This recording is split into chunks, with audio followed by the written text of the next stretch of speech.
In this lesson, I'll show you how to apply Kirchhoff's junction rule in an example which requires a guess on your part. So let's make this battery a 3-volt battery and this one a 6-volt battery. And let's identify the junctions. There's a junction here and there's a junction here. We're going to focus on this junction. Let's call that junction A and call that junction B. Focus will be on junction A.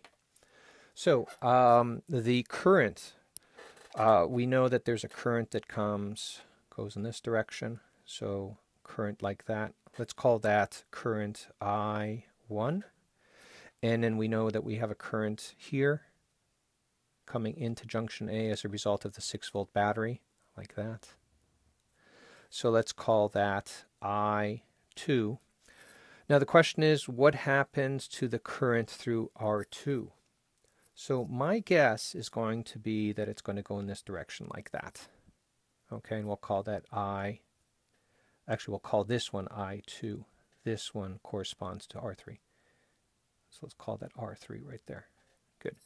So I've taken a guess. So let's just mark that. That is a guess on my part because I don't really know what's going on in R2. We'll have to calculate it, and if we get a negative number, I know my guess is wrong.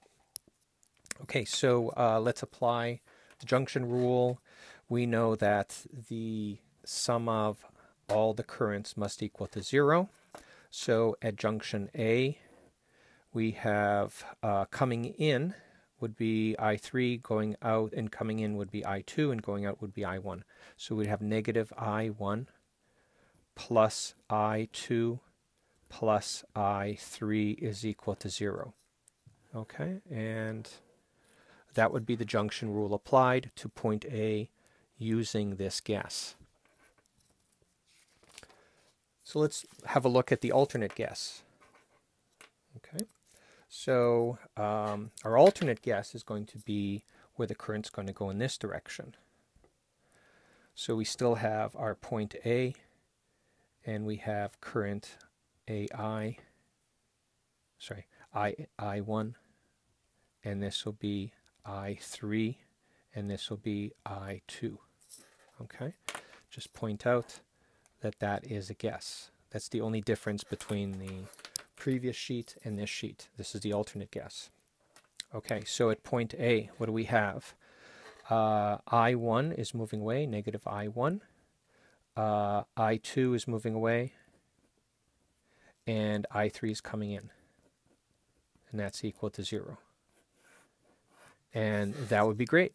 And we can do our calculation, and if all the i's end up being a positive number, then our guess is correct.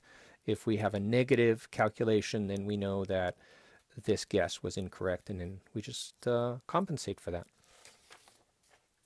Now, one more thing.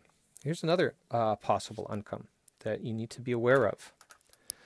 So let's use this color, A.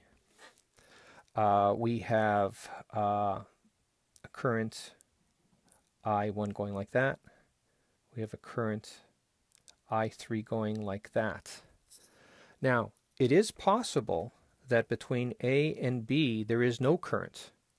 It's possible I2 can be equal to 0. So there's nothing going on between those 2 points. So if that's true, then that means at point A, we would have I1 going out. I2 is 0. And then coming in, we would have I3. And that adds up to equal to 0. And that, if that was the case, I1 would be equal to I3. Okay, so that is a possible outcome that you need to be aware of.